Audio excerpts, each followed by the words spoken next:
আচ্ছা, যদি একটা হেলদি আর টেস্টি টিফিন চটপট ঘরে বানিয়ে নিতে পারো তাহলে কেমন হয় ব্যাপারটা? চলো আজ তোমাদের সাথে শেয়ার করব একটা স্যান্ডউইচ রেসিপি, যেটা খেতে যেমন টেস্টি তেমনি হেলদিও। কারণ আমি এতে এক ফোঁটা তেল বা বাটার কোনোটাই ব্যবহার করিনি। তাই এটা তোমাদের যখন ইচ্ছা তোমরা বানিয়ে খেতে পারো, বাচ্চাদের টিফিনে বলো বা সন্ধ্যের স্ন্যাক্স বলো। তাহলে চলো শুরু করি। তোমাদের সবাইকে রান্নার আলাপে স্বাগত। তোমাদের রেসিপিটা ভালো লাগলে একটা লাইক আর চ্যানেলটা সাবস্ক্রাইব করো। তোমাদের অনুরোধ রইল ভিডিওটা কেউ স্কিপ করো না, না হলে টিপসগুলো মিস করে যাবে। আমি এখানে 4টে ব্রেড নিয়েছি। ব্রেডের এজগুলো কেটে আমি বাদ দিয়ে দেব। তারপর ট্রায়াঙ্গেল শেপে ব্রেডগুলো কেটে নেব। আমি এখানে একটা মিডিয়াম সাইজের পেঁয়াজ নিয়েছি। পেঁয়াজটা ভালো করে ধুয়ে কুচিয়ে নেব। 2টো আলু আমি আগে থেকেই সিদ্ধ করে রেখেছিলাম। এবার এই আলুটা খোসা ছাড়িয়ে ভালো করে মেখে নেব।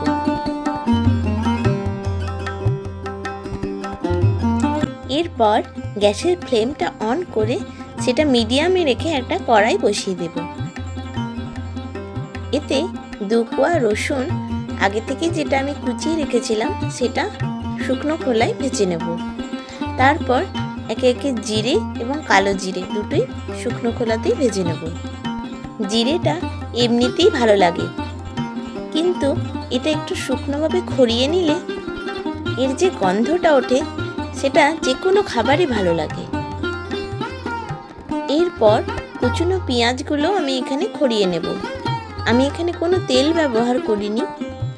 এরপর একটু পরিমাণ মতো নুন আর একটুখানি গরম মশলা দিয়ে দেব। এই সবগুলোকে একসাথে ভালো করে শুকনো করেই ভেজে নেব। এই রেসিপিটা খুব সহজেই তৈরি হয়ে যায়। তোমরা এটা বাচ্চাদের টিফিনে অবশ্যই দিতে পারো, কারণ এটাতে কোনো রকম তেল ব্যবহার করিনি। তাও এটার টেস্ট অসাধারণ হয়। রেসিপিটা ভালো লাগলে একটা লাইক দিও আর চ্যানেলটা সাবস্ক্রাইব করো। আমি এখানে 1 চামচ মতো টমেটোর সস দিয়েছি। কিছুটা কাসুরি মেথিও হাতে ক্রাশ করে দিলাম। আর একটু ঝালের জন্য 1 চামচ গ্রিন চিলি সস দিয়েছি। তোমরা যদি ঝালটা পছন্দ না করো তাহলে গ্রিন চিলি সসটা স্কিপ করতে পারো। এই সবগুলোকে ভালো করে ভেজে নিতে হবে, তবে খেয়াল রাখবে যাতে পুড়ে না যায়। এবার আমি একটু জল দিলাম, না হলে কড়াইয়ে লেগে যাচ্ছিল। এই অবস্থায় একটু নাড়াতে থাকতে হবে, কারণ পেঁয়াজটা এই জলে সিদ্ধ হয়ে আরেকটু নরম হয়ে যাবে। এইভাবে 1 মিনিট রাখার পর ওই সিদ্ধ করা আলুটা আমি এতে দিয়ে দেব। এটাকে ভালো করে নাড়াতে হবে যাতে আলুর সাথে মশলাটা লেগে যায়। তোমরা ভিডিওটা যদি এতক্ষণ দেখে থাকো তাহলে একটা লাইক দিও আর চ্যানেলটা সাবস্ক্রাইব করে আমার পাশে থেকো। এবার খেয়াল করো আলুটা কড়াই থেকে নিজেই ছেড়ে আসছে। এর মানে মশলাটার সাথে আলুটা মাখানো সম্পূর্ণ হয়ে গেছে। এখন গ্যাসের ফ্লেমটা বন্ধ করে আমি এটা নামিয়ে নিলাম। এরপর পাউরুটিগুলোর ভিতরে এবার পুরটা ভরবো। তার জন্য পাউরুটিগুলোর উপরে একটু জল দিয়ে দিলাম, তাহলে এই আলুর পুরটা বেশ ছেটে লেগে যায়। এইভাবে 4টেই আমি রেডি করে নেব।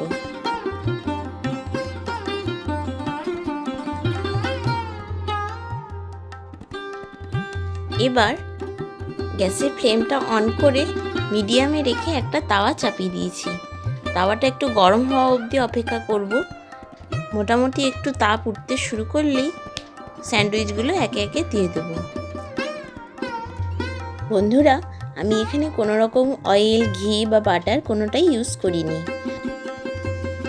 তাই তাওয়াটা একটু গরম হবে তারপরে স্যান্ডউইচগুলো দিও, না হলে তাওয়াতে লেগে যাওয়ার ভয় থাকে। স্যান্ডউইচগুলো উল্টে পাল্টে দুদিকে ভালো করে সেঁকে নেব। রেসিপিটা ভালো লাগলে একটা লাইক দিও আর কমেন্ট করে আমাকে জানিও তোমাদের কেমন লাগলো।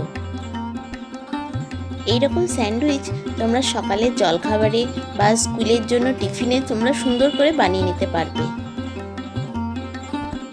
দেখো বন্ধুরা, তোমাদের সাথে কথা বলতে বলতেই আমার স্যান্ডউইচগুলো রেডি হয়ে গেছে। আমি এবার গ্যাসের ফ্লেমটা বন্ধ করে এগুলোকে নামিয়ে নেব।